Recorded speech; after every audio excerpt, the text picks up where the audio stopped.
Here we are, we're back at it. Actually, this is the first video for my new series for running. So to all the runners out there, welcome. If you're not a runner, welcome. If you're a new runner, welcome. And this is not just for runners because there's going to be workouts on this channel. There's going to be a whole lot of different things. If you don't know much about me, I've been running for close to 15, 19 years. And I've been doing the professional thing for 10 years. When I say professional, I was doing professional track and field. But today I wanted to start this first subject off with was locations and why location is so important when it comes to running. A lot of us think that when you wake up in the morning, you just want to go right out the door, which is not a problem. The problem becomes when you get tired of doing your same route. How do you change that up? And what I think is finding the right location. That's just all you need. Rather it be going out to the desert, or rather it be going out to your favorite trail, or maybe just a grass field. Those are some great places to get some good runs in. As well as if you want to go out your front door, instead of going the same route, try going the other direction. And usually I get tired with a route within about 2 months. I'll do the same route over and over and over, between 3 and 8 miles. And some of you may go much further than that. But for me, 3 and 8 is it. And we can get to a later video of why I choose to do 3 and 8. But depending on what you're doing, depending on what you're training for, you may want to do more mileage. But the biggest thing is just location.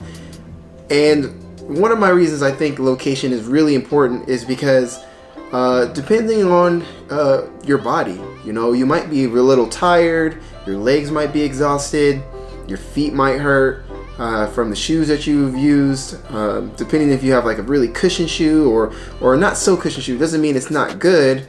It's just you may want to think about where you're running in that shoe. So typically I like to go in the grass if I have something that's a little bit lighter. One thing about that too is shoes. I see a lot of people wearing their running shoes on the trail, the grass, or even when they are out running, they're going to run on the dirt path instead of the concrete path. And there's nothing wrong with doing that, but shoes are designed to cushion you, so you don't necessarily need to add that extra cushion to make yourself more comfortable. But I don't want to get into a long debate about shoes, cushion, and everything else, but the biggest thing here, guys, is trails. Let's first talk about your sidewalk path. Every day you're going to wake up, you're going to go out in the morning, you're going to run on your sidewalk path. It's hard. Maybe you choose to run on the asphalt, maybe you choose to stay on the sidewalk. I typically like the asphalt. And it's not because the asphalt's softer. I know a lot of people think that. But really what I'm thinking is the sidewalk has those little dips, and every time you dip, one side of your body drops a little bit lower. So I really like the asphalt just because it's an even surface and you can run that a long ways. I definitely would say if you are running, try to stick to the asphalt. And if you are on a road with a lot of cars, stick to the opposite side of the road. Another good place is trails. I live out here in Arizona where trails are endless. Depending on where you live, you may have to travel to that trail. But a trail is a nice way to go because trails, they're soft. Yeah, they can get a little bumpy. There's rocks, there's divots, there's ditches. All things you need to work on. But the cool thing about a trail is it works those little bit of muscles in the ankles. And I really like trail running just because you really never know what part of your body you're going to work out. So I definitely think you should really think about trail running to add into your workouts or to add into your running at least once or twice a week, just because you're going to get to work on different muscles and different parts of your body, as well as you get a wide range of variety of where you're running and what you get to see. It gets boring being on the street and seeing a house after house, a car after car. Every once in a while, you might have to run from some type of dog, depending on where you live, but I really like the trail just because you get that versatility. So I definitely would think you need to check out a trail. Look at your map. If you don't know how to find a trail, what I do is I just get on my phone and I look up local areas. Also look up just like walking trails near your home to get to one place to another. Those can be good options for you to choose from. And lastly, guys, I know I'm going to make this a short video, but lastly I want to talk about is grass running. A lot of people go to the track. You see this all the time. They're in the track and they're saying, I'm here to do 4 laps because they want to do a mile.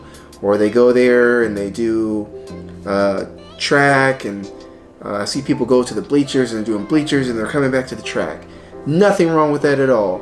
But I definitely think if you go to an open field, which Arizona has a lot of, I don't know where you live, but if you go to an open field, you find a nice patch of grass. Grass running, I think, is phenomenal. One, it's going to be just like running on the asphalt. It's an even surface usually, and then you get a nice texture the entire way. Grass is soft, unless it's obviously a little wet or damp. It's really soft, so you won't have to worry about your feet being pounded over and over and over. And the other thing I like about grass is it forces you to run on your toes a little bit more. Now, I know we're not here talking about form or anything like that, and I don't think you need to change your form. Form definitely helps you in the end of your running, but during your running, we're here to just talk about maximizing your running potential. And in these different surfaces, you're able to do that differently each time. So I definitely think grass is a good way to go, because grass just helps strengthen you from your feet up. That way you're not pounding your feet every day, and you're working on that calf strength a little bit too, which is really nice. So I definitely would consider running on grass. And grass is also a nice thing because it's good for recovery days. So a lot of people go on trails for recovery days. A lot of people just say, hey, I'm gonna run 8 miles on the road. You can go to a nice grass field, set your watch to 32 minutes. I don't know, whatever you want to do. For me, it would be 32 minutes. And why 32? I don't know. I never like to just do the 10, 15, 30. I always want to do more or less. So I would just set that watch through, and I would just go out there and just run. And if sometimes don't even use a watch, just feel it. But I do like the grass because you can just go out there and kind of zone out, go in your circle just like you were doing on the track, but you're not pounding on your legs every day.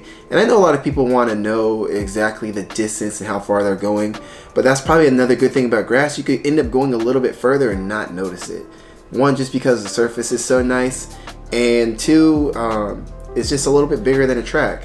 The third thing I want to say that's nice about the grass too is that I believe it's like you don't have to go really fast. There's no speed limit to it. When you get on the road and you're going past houses, you might start getting into the zone. You might start feeling good, and you're just like, oh man, I'm going a little bit faster. In the trail, it's like that too, because you're hitting downhills, uphills, you're getting in your zone. But the grass is it's like the track. You're not really. The one thing about the track is you're going to race yourself because you're going the same distance every time. But in the grass, depending on the field you're in, it can vary, and you just kind of zone out and just go with a nice moderate pace, guys. So those are what I think about grass, field, and trail running, guys. I think those are great options. You should definitely look into each of them, but don't just wake up in the morning and go out the front door and be like, I'm gonna run the same trail I ran yesterday. Always try to think about mixing it up, because you're gonna work on one different thing on one day versus another. Two, you might be tired. Think about what your body's saying, and give it a rest. And then when I say rest, you don't necessarily have to stay in the house. Find the grass field, go on the trail, and if you really just feel like pumping out some really good mileage, find a good road. And if it's an empty one, even better. So thanks for watching, guys. This is my first video of many. If you have any questions, if you have anything you want me to answer, I'm here to answer those questions, because I have a box of knowledge up here that I'm willing to give out, and I just want to help you guys out as much as possible to maximize your running, to maximize your workouts, and to maximize your health. So thanks for watching. I will be back with another video. Look out for it, and continue to run and enjoy your training. Enjoy your running. Get ready for 5K season, because I know it's coming for all of you. Get ready for marathon season, and get ready for 10K season, 6K. I'm a distance guy. I know sprint workouts too. So if you're a sprinter and you're watching this, or if you just like short distance and you're walking this, or you just like to walk, I will think of something for walking too. So there's no distance I can't handle, and there's nothing I don't want to challenge. And you should feel the same. Thanks for watching, guys. Have a good run. Check you on the next video.